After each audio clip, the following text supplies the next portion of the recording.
2. No, that's not what I wanted. Alt.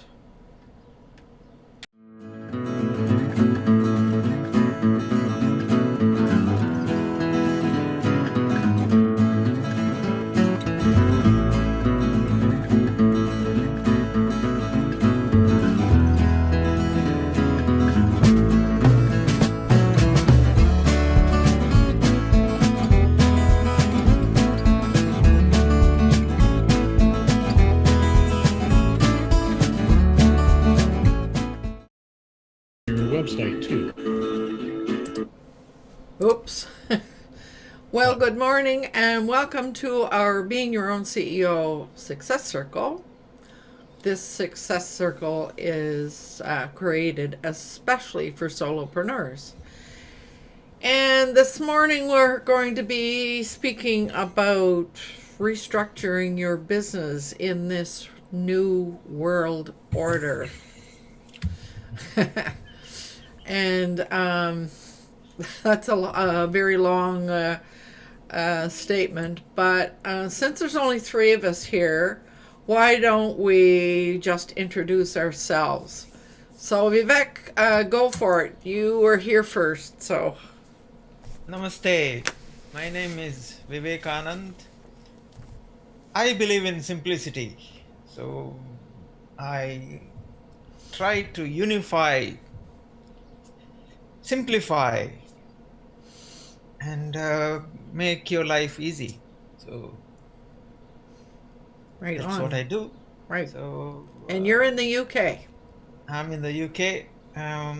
Wake Technology is my brand.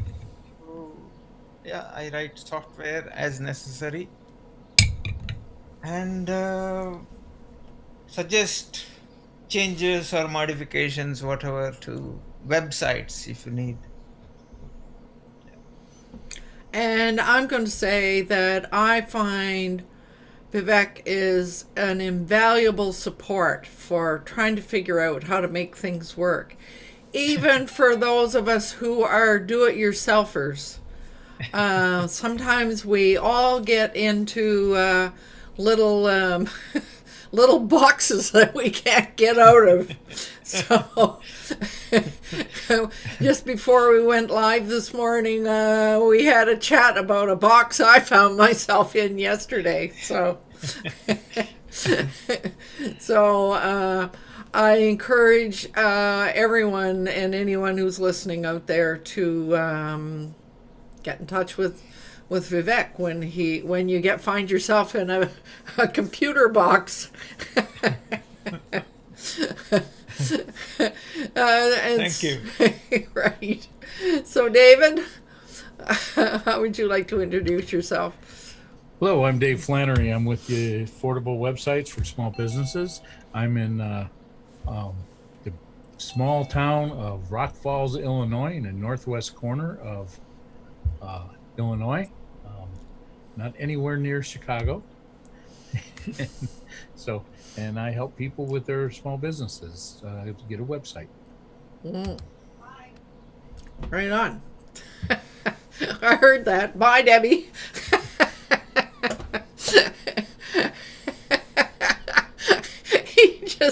He just told her. That's cool. Yeah, I let her know that you all said goodbye. Right. All right, on.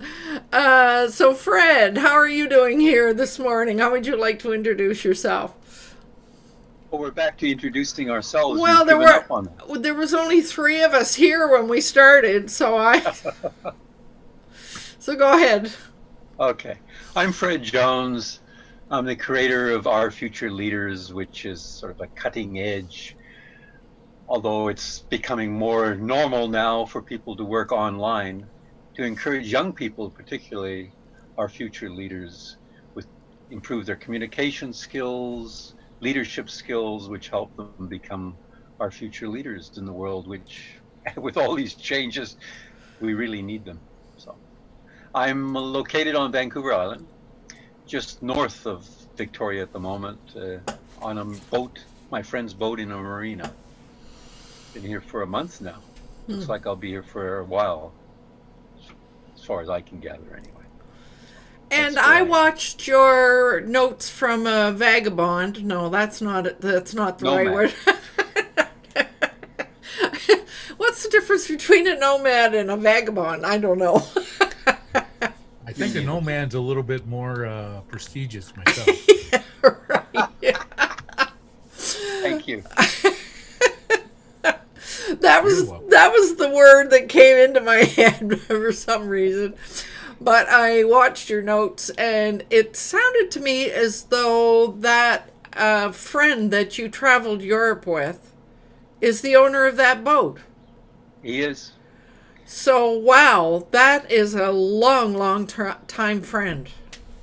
Yes, and he also hadn't seen those pictures because I only discovered the negatives last year, and so he had never seen those pictures from 50 years ago or more. Wow. Yeah. It's amazing. That our friendships can last that long. I have a friend here in Victoria that I think I've known her for close to 40 years. Yeah. And we met in Yellowknife in the Northwest Territories. We met in the north. Yeah. So most of the people I went to school with are back east, and a lot of them are no longer living, amazingly. So, yeah. So, I'm glad you're here, and I'm sorry I called you a vagabond. Probably just as true as being a nomad. Yeah. Oh dear, our language is is really funny. So, Lana, how are you doing? How are things in Ireland? Things are good here. It looks like there's phase 1, I think, is today, and phase 2 is on the 18th of May, and so Ireland is going to be 5 phases of getting out of Corona. Last phase, I think, is in August, and it's all contingent on how well we do in each phase. So if we do well in the first phase, then they'll open the second one, etc. But if not, we go back. So, Yeah. But anyway, my name is Alana, and I'm coming to you from Ireland. I run a blog called emptynesterblog.com, and I also have a company, ALB Digital Marketing Solutions, where I help website designers and content writers write content and maintain websites. Right on. So welcome here. I'm glad you made it. Thanks. And Almost missed it. yeah. So Nathan, you just got back in front of your desk soon enough. What's going on in your world? Cutting down trees. What? Cutting down trees. Live in a house on a large golf course, and several of the branches are coming over my girlfriend's property, and she wants the things cut down before they can fall on the house and do some major damage. So right now, a lot of tree cutting, so it's extremely noisy for me right now. I don't know how much is coming through the microphone. It's not. Minor miracle. Right. I wish it wasn't coming into my ears, but there's nothing I can do about it. Distracting, yes. Yeah. Understatement, yes. Yeah. So do you want to introduce yourself before we move on? Sure. Nathan Seco, originally from Canada, Victoria even, now coming to you from Guadalajara in Mexico. And my thing is copywriting and affiliate marketing, and I'm currently working on a major launch to do with a neuro-linguistic programming course. And when it goes live, I'll be looking for affiliates. So, Right on. yeah. Yep. Well, welcome here. And I Thank guess you. I probably should introduce myself. I'm the elder geek. And I've been working on a couple of websites and a couple of courses, which I have 2 free courses on my Being Your Own CEO website, and another course which Vivek and I are working on so that it will be a paid course, but making use out of Google tools, we both have G Suite, and we're using all of the Google tools to create the course. The courses on my website. So that's the box I was talking about earlier. You get into a box, you need some help. So now this morning, I posted the name of this session as being restructuring your business. But I guess the place to begin might be just with a question. Will we need to restructure our businesses in this new world order? I'm wondering how, have the rest of you been thinking about that question at all? Or, how do you relate to that question? Anyone? Well, in my real estate business, we're restructuring. We're doing a lot of, I shouldn't say doing a lot. We started doing virtual walkthroughs about a year and a half ago. Mm-hmm. But it wasn't very popular. Now it's becoming more popular, and we do more. We're doing, one or two of them a week. This afternoon, I'm supposed to do one or two this afternoon, and it's that's part of the restructuring. And we're probably going to go pretty much digital on our contracts, where we use DocuSign, Mm-hmm. and not meet to sign, only in the circumstances where the client is not willing to do that. And so those are a couple points that we're looking at, and so that's where we're at. Mm. So in an industry that is hadn't been very digitized in the past, there is more. Yeah. Yeah. And in line with what you were saying, I noticed that our Prime Minister here is talking about changing the medical system here, or the healthcare system. And in his speech over the weekend, he talked about how it's going to be important for our medical practitioners, doctors, etc., to be able to use video conferencing and video for a lot of their patient interactions. And that is a major difference, because up until now, my observation where I used to work was most doctors were clinging to the old faxing process.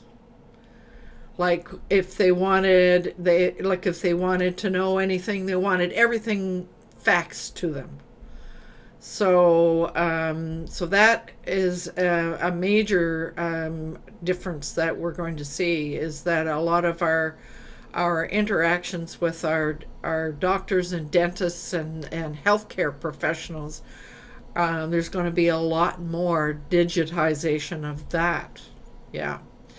And I might also mention, I heard on the news, because I'm married to a lawyer, of course, my ears perked up to this story. There was a Supreme Court judge saying that the whole legal system had been resisting the digitization of things and being able to do court appearances and all of that. And he was saying, well, it's about time that the legal system digitizes, so that people can have their court dates without having to wait. So there's a lot more digitization that we're seeing. So, but again, back to that question, do all of these things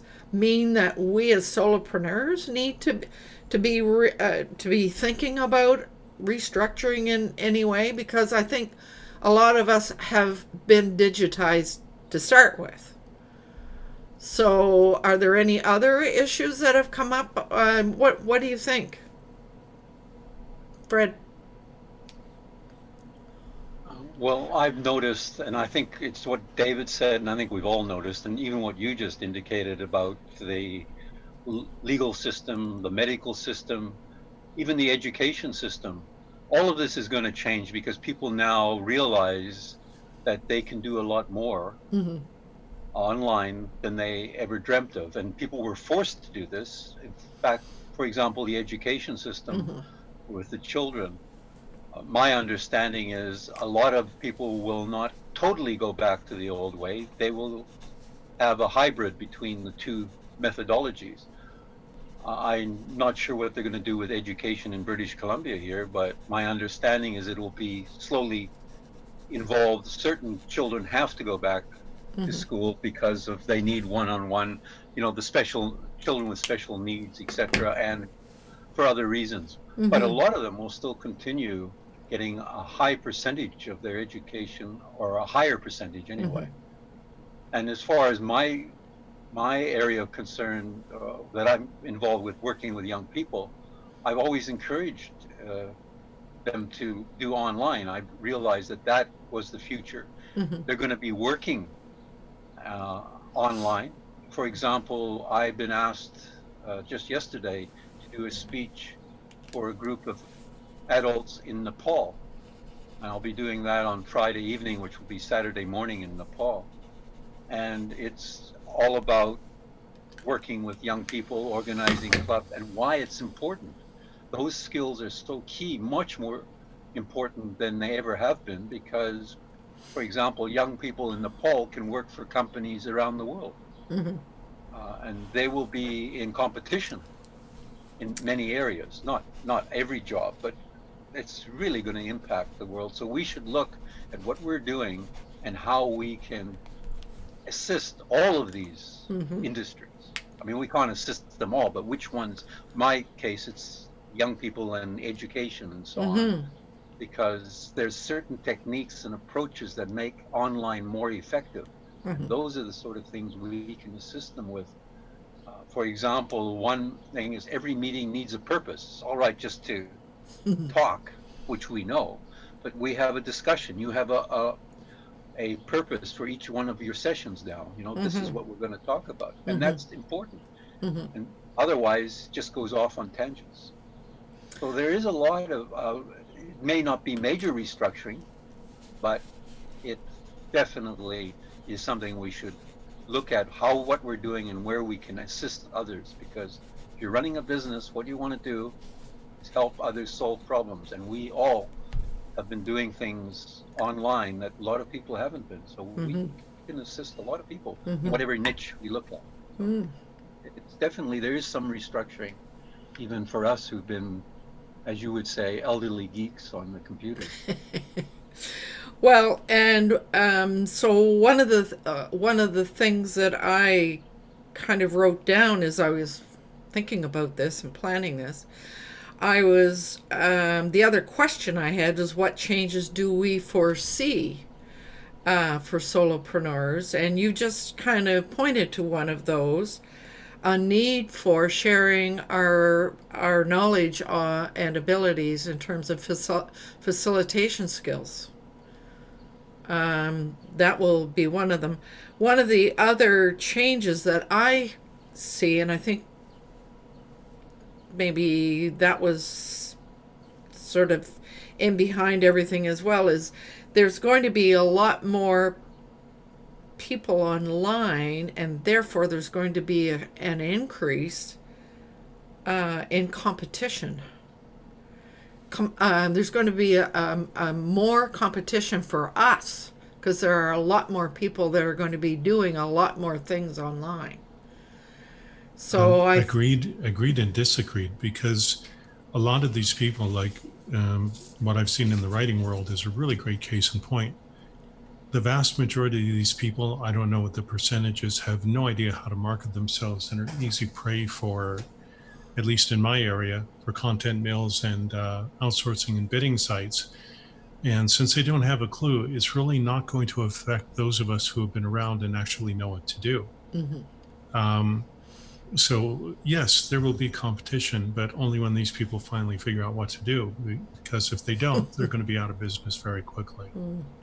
That's been my experience. And as a writer, I mean, it was astonishing to me as to how many people were absolutely clueless. And some of them were demanding of me that I show them everything for free and blah, blah, blah. It's like, sorry, that's not how business works. You know, I paid to learn what I learned. And, you know, if you want to learn it too, sure.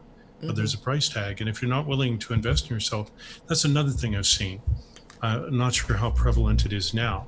But one of the things that I saw a few years ago when I was looking at this is a lot of people wanted all the fruits and all the benefits, and none of them were willing to do the hard work, and none of them were willing to invest, or very few rather. Let's say maybe 3% were willing to invest. But the thing that I've seen about courses and so on, if you study this for any length of time, and I was studying with a mentor many years ago, that let's say you have 100 people buy a course, only 3 to 5% will finish it, and everybody else won't. And if you look at that, that's standard straight across the entire industry to do with marketing. Actually, there was an interview a while back with Tony Robbins, Frank Kern, and John Rees. And Frank Kern and John Rees are two of the top internet marketers. And they were talking about this problem too, like, why are the numbers so low? And Tony came up with an answer which may or may not have been correct, but his answer was that these people are looking for something called certainty before they'll take a step. And that may or may not be true, but they want to guarantee that what they're looking at is going to work before they'll try it. But that's not the way life works. I mean, as far as I know, and I've heard many times, there are only 2 guarantees in life: death and taxes. Yeah, right. You know? Well, Okay. you know, the taxes are not necessarily a guarantee, but death for sure. But that's an interesting thing about the something to watch for, whether it is guarantees. And I noticed that you also mentioned more demand for freebies.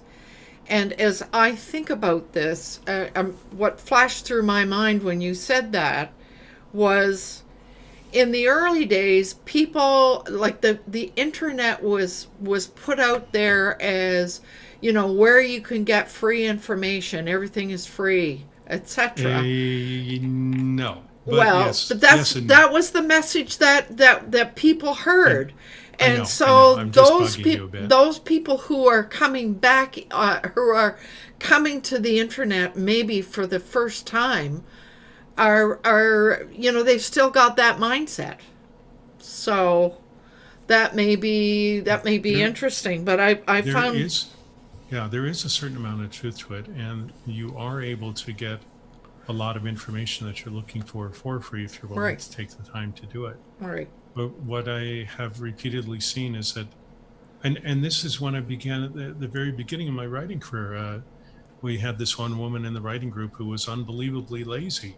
She didn't want to do the work. At one point, she demanded my marketing list, which would have been totally useless to her because I'm into computers. And then she did the same thing to my mentor. And it's like, there's one of the things that I've noticed, and those of you here, please correct me if I'm wrong, but what I've noticed a lot over the years is there's a huge entitlement attitude going on with many people. The something for nothing, the belief that it can be easy, overnight success, all this stuff. But if you look at some of the so-called overnight successes, I forget how the line went exactly. Something like, yeah, it took me 10 years to become an overnight success. Right. Yeah. Right. In other words, lots of hard work and sacrifice and whatever else to learn what needed to be done before, overnight success. Oh, I can do it too. No, you can't.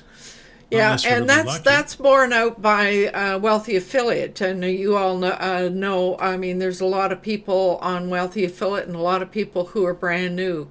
But those that are doing extremely well, and those that end up going to Las Vegas, to their annual conference, if you look at them all, they're all people who have been at it for years. There's very few newbies. Yeah. Yeah. Commitment is everything. And And that was the thing that I saw repeatedly with my mentor. Like, and at one point when I started getting some really good results, the interesting thing about it is that he didn't have to ask me for a testimonial. I offered it to him Yes. Yes. because I was doing really well, and I wanted to share that with him, and he was quite happy to receive that. But it's a funny thing. Well, a lot of what I'm talking about, I've been working with a partner out of Australia, and he's very much involved in mindset. We both are. And as he has said repeatedly, 95% of your success is based on mindset. Yes, and I want to return to that, but I also want to give Alana a chance to chime in here if she feels like she wants to.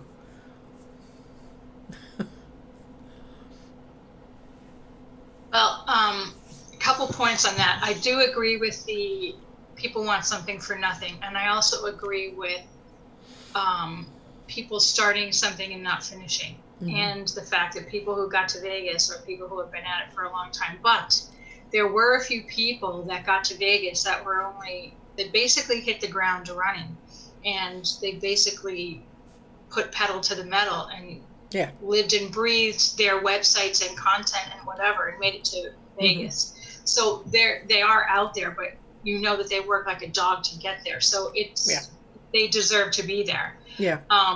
Because I mean, I've been on it for years, and I haven't applied, and I know it's my own fault. I haven't applied it as well as I should. I've been distracted doing other things, and I do other, my business is a little different. I used my skill set from there to create a different type of a business. Same here. Same here. Yeah. So, it's not just for affiliate marketing and stuff. And so, I think I also wanted to speak to the changes around your business. The problem with the whole video thing is things get lost. It's like, yourself, if you've been isolated for the past couple of months and then you get on a video call with someone, it's not the same as being in the same room with them. Yes, it will suffice for the time being, but it's never going to be the same. So I think we are still going to need that one-on-one contact. Do you know what I mean? And from a business point of view, if you have a local business, you're still probably going to need that one-on-one connection to meet with that person. I don't think video calls are going to do that. I think things get lost there. And it's interesting that you raised that, because my walking partner Robin and I had a conversation about that this morning, and I heard myself saying exactly what you're saying.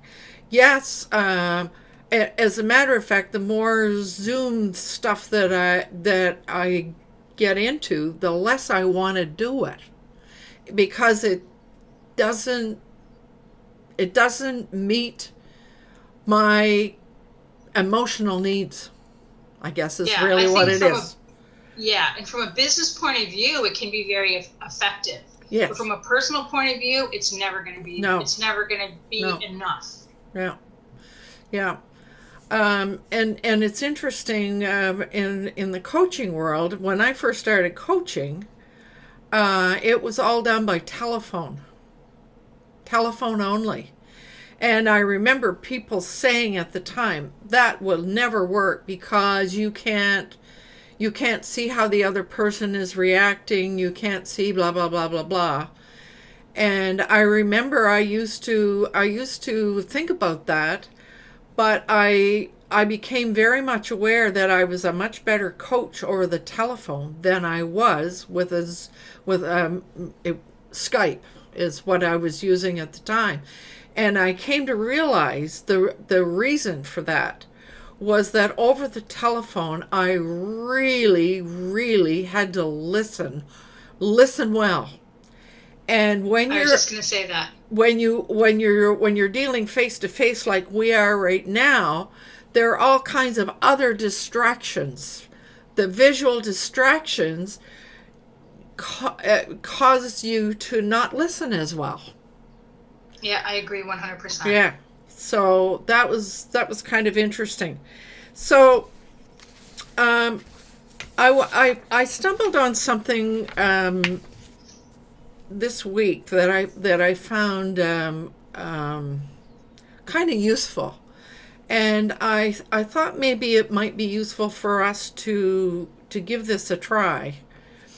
This was a video I caught by Joanna Macy. She's an American Buddhist spiritual lady who's done I think she's probably in her 90s now, and she talked about the 4 R's, and she was talking about this in relation to making big changes in one's life. And as I heard about this, I thought to myself, I wonder if there's a way we could apply some of these concepts to our businesses and what we do. So the R's were, the first one was resilience. So the question that went with that was, what values and behaviors do we want to hang on to? What values and behaviors do we need to hang on to in terms of our business going forward? Then she talked about relinquishment. What values and behaviors do we need to let go of going forward? And then she talked about restoration. What could we bring forward from the past that would be of value?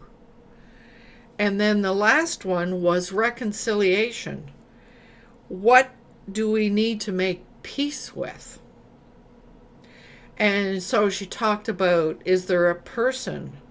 Is there a family member? Is there something in the community? Is there something in our country? Is there something on the planet that we need to make peace with? So while we were talking, and I sort of thought, well, I don't know whether this reconciliation piece, that word comes up for me as we speak about reconciliation with First Nations people in Canada. It's a sort of a term that is used to indicate that. But then, as Vivek and I were talking about this earlier, well, what was it you said, Vivek? If you're at war with the planet, Yeah. how are we going to sustain? And so if we look at where we are now, and by the way, I sent you all, I think almost everybody, links to some stuff that I've been listening to here where they've been talking about how going forward we're going to need to be looking at socio-ecological equality.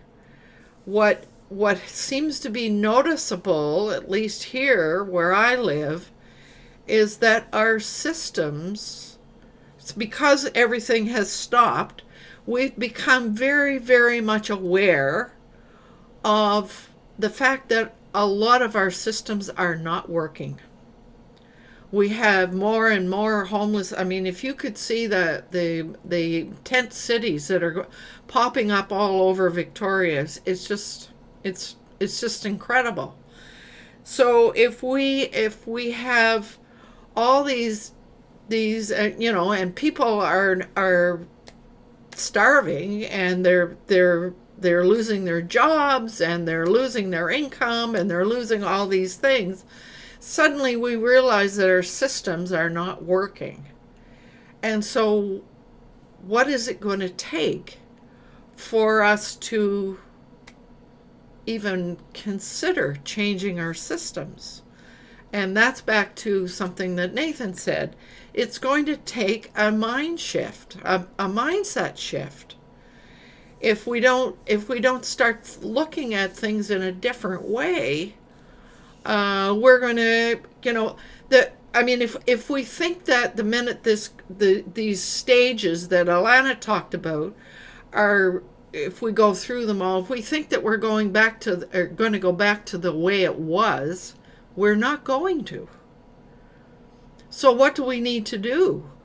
So I guess that's the questions that I throw out. What do we need to be keeping? Where do we need to change? What do we need to? How do we need to go forward? What do we need to do? How do we change our mindset? So Alana.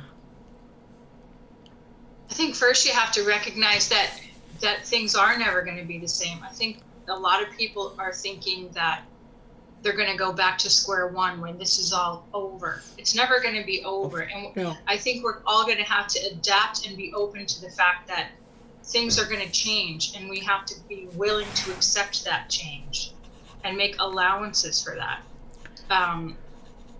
Some of the stuff I'm reading over here has been upsetting because, and I'm sure it's the same everywhere, where there's a pocket full of people in probably every place in the world that it doesn't believe what's going on and doesn't think it's going to affect them. Mm-hmm. So, for instance, a woman in a grocery store with a mask on the other day was saying that her husband has a compromising medical condition, can't mm-hmm. afford to get sick. She had a mask on, and the gentleman behind her or to the side of her started to exaggerate his cough to get her attention. And then they were joking with the person behind the cash register about, why is he coughing and this, that, and the other. And it's just very disrespectful because they don't see. No one knows what's going on in that person's life. Just because you see a young person that may be wearing a mask doesn't mean they don't have someone at home that they're trying to protect, Right. So you pointed out. So there's an ignorance out there. Mm-hmm. And we have to figure out a way to drag them along. That's a good point. How do we overcome ignorance? But you talked about adaptation, being able to adapt, some acceptance of change and our belief systems, but overcoming ignorance. What was it I saw somewhere that somebody used Mr. Trump as an example of somebody who's dumb and doesn't realize how dumb they are. And that's really unfortunate because that's at the top. Yeah. Right? That's at the very top. Yeah. And how do you change that mindset of the people who are following him, who believe that this is some sort of a hoax, if you will? Yeah. I see Dave's got his hand up. Wow. He's the only American here, so he's got to speak up. Well he's not only not intelligent, but he believes he's one of the most intelligent people on the earth. Yeah. And that everything that he thinks of is great and wonderful. Yeah. I mean, you hear him every single time say it's all those great and wonderful workers, and then 2 hours later, if they don't agree with him or do something different, they all of a sudden they're the worst people in the world. Mm-hmm. It just doesn't happen. Yeah, if you're not with him, you're against him, and that's the way he thinks. Yeah. There is no middle ground there. Yeah. And you're a mortal enemy. Yeah. Okay, I shouldn't have brought up that because we can go down that rabbit hole. That's a big rabbit hole. And that's not going to help us with the question that we're trying to deal with this morning. Could we think about the values and the behaviors that we either need to let go of or that we need to hang on to in terms of being solopreneurs? Are there behaviors and values that are important? I think that there was someone was saying there will be increased competition. I would say there would be, rather than seeing that as increased competition, I would say the skill sets that we have so far developed. Now there is more demand for such skill sets. Mm-hmm. So there is more demand for skill sets that we have. So others are trying to get into the same, they are trying to get the same skill sets, yes. But We already have them. Mm-hmm. So, I mean, I'm talking about the shift in mindset rather than seeing that as increased competition. See Okay. that as, I mean, we are already leading. Right. And the other thing I guess I would say is a lot of us we have been sharing our skill sets.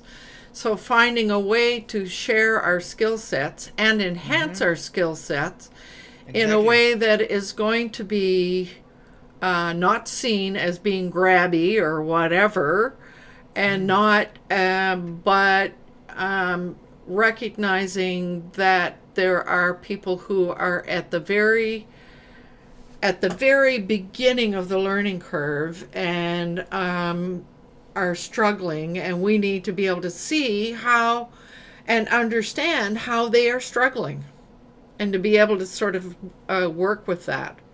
Recognize it, that not everybody's going to you know, the whole. I mean, there's a whole ethical thing there, isn't there? So, Fred, you were waving. Yes, Lola, and what comes to mind from this discussion, what has really surfaced in my mind, is one word, and that word is change. Mm-hmm. How can we help others to accept change? If you look on the screen, every person here, to the best of my knowledge, has had major changes in their life. You've lived in the Northwest Territories, you were.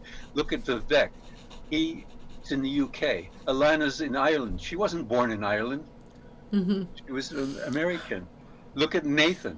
I mean, we're what's all he doing in Mexico? I mean, he's Canadian from, but everyone of according us. to my Mexican friends, including my girlfriend now, I've become thoroughly Mexicanized. Well, there you are.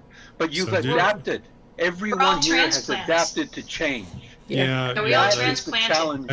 I wake up in the morning singing about tacos. Well, and I would agree. I mean, I was born on the East Coast, and let me tell you, the East Coast of Canada is diametrically different from the West Coast. And I would say I certainly have become West Coastized.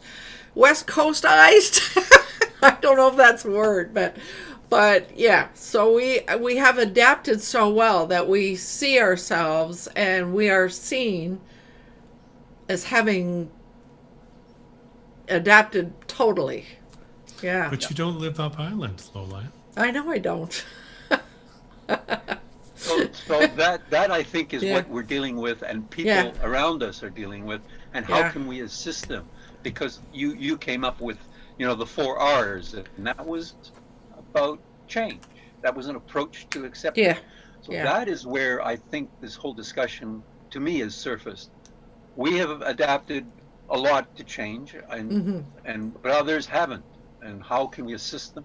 And how, whatever niche we're working in, how can we assist them? And then we will be, I think, very successful in whatever endeavors we're doing. And all of us have different endeavors. So change is the one word that comes to mind. The world is being forced to change. Yeah.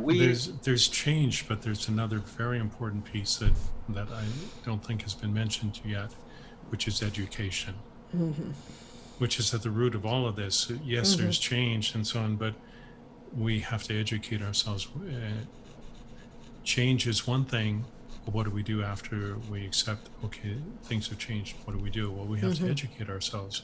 We have to try different things. Experimentation is another thing, but education definitely, because things have changed dramatically. Like prior to this, I mean, one of the things I was testing out at least was working with clients offline. I lost every single one of them, but yet with a client that I know from online who I've worked with on and off over the years, that relationship is still solid. It's online. It's a relationship to do with Microsoft products and other stuff like that, software reviews and tutorials. The world that I've been in for longer than that, more like 30 something years now, that really hasn't changed all that much. It's the same stuff, the same things. It's like everybody else has gone on a major detour and I'm still in this kind of same place. And outside of the social distancing and blah, blah, blah that's been going on, things really haven't changed all that much. At least not from what I'm seeing. I mean, I see it when I go out. But interestingly enough, here in Mexico, this particular place, at least, if I go to the little town of Santa Anita, it's almost business as usual. 70% of the stores are open. A lot of the people are no longer wearing masks. Some are. But it's like business as usual almost. It's kind of nice in a way. But it depends on where you go. Like I'm going to a small town in about a month from now, and it'll be interesting to see if they're still going to be on lockdown and everything. The streets will be deserted. I hope not, but we'll see. So, Yeah. my 2 cents worth. So, but education, I guess that's part of that piece that we talked about, overcoming ignorance. Yeah. So we absolutely. have to educate ourselves, but we have to figure out ways to educate others as well in a non-judgmental way. That's a really tough one. I know. I mean, Telling one of the people things that people how to be or what to be or whatever never that- works. No, it never works. I mean, I've heard about the lead by example thing. That's been one approach. And the other, and I forget who said this, it might have been Gandhi, like be the change that you want to see in others. In other words, become that way yourself first, live that way yourself first. And when people see how you are over a period of time, assuming they like it, we'll start to emulate that. Lead by example, yeah. Yeah, lead by example and be the change that you want to see in the world or others. Or I forget how that quote goes. So, but it's not, I guess it kind of goes back, this is kind of philosophical in a way, but it's not so much about what we do then, it's what we are. It's not Absolutely about true. do, it's about be. Absolutely It's true, about who because we are. It has to start there first. One of the major mistakes that so many people make with this idea of saving the world is they want to do all this stuff first, and they don't focus on the mess that's in their own yard. And this is a common theme in spiritual practice, and I'm sure Vivek will agree with me. It's been a long-standing problem in spiritual practice where, you got to change, yeah, well, what about the mess that's in your yard? What about the pile of crap that's on your doorstep, the stinking high heaven that you haven't looked at? And this is a fundamental thing of spiritual practice is work on yourself first. Deal with your own problems. Find out how you create suffering for yourself. So and you're by talking extension, about the others. reconciliation piece now.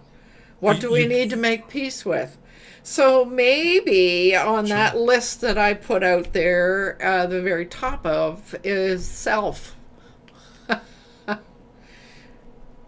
Yeah, I'm making sure peace has a with lot of yourself. experience with this. Yeah, right. Yeah, absolutely, because it has to start there. Because if you're not Yeah. at peace with yourself, how can you be at peace with anything else in the world?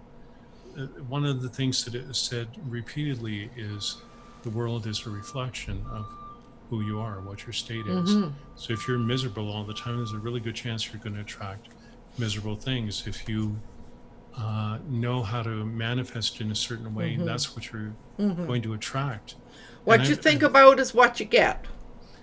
Quite often it's true. I mean, I tried a couple of things here recently to do with exercises to do with the law of attraction. And they were just minor things, or they seemed to be.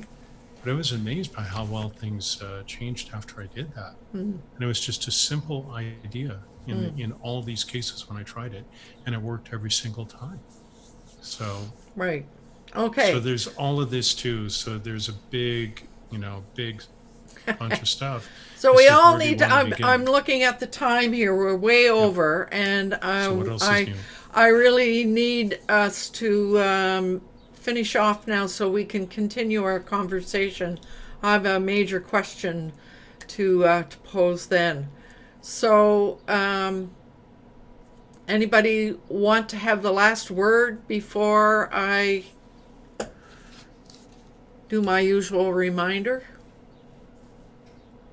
No? Oh, Alana?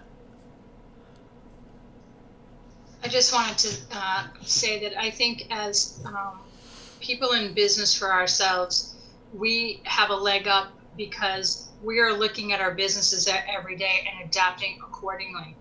So in that regard, we don't have to really make a lot of changes because most of us work in isolation anyway. So for me, I'm not, aside from having a few other people in the house, my life hasn't changed all that much, So I think we kind of, from a business perspective, I think we're all going to be fine. Well, I have never had any doubt that we're not going to be all fine, but I thought the question was an interesting question, though. What do we need to be watching for and paying attention to? So yeah. So with that, I'm going to remind everyone that it's important to do what you love with passion. And normally I would like to be able to say what we're going to talk about next week, but I haven't the faintest idea what that will be. So hopefully we will see you all next week, and I will just bring forward my outro, which is Alt 4.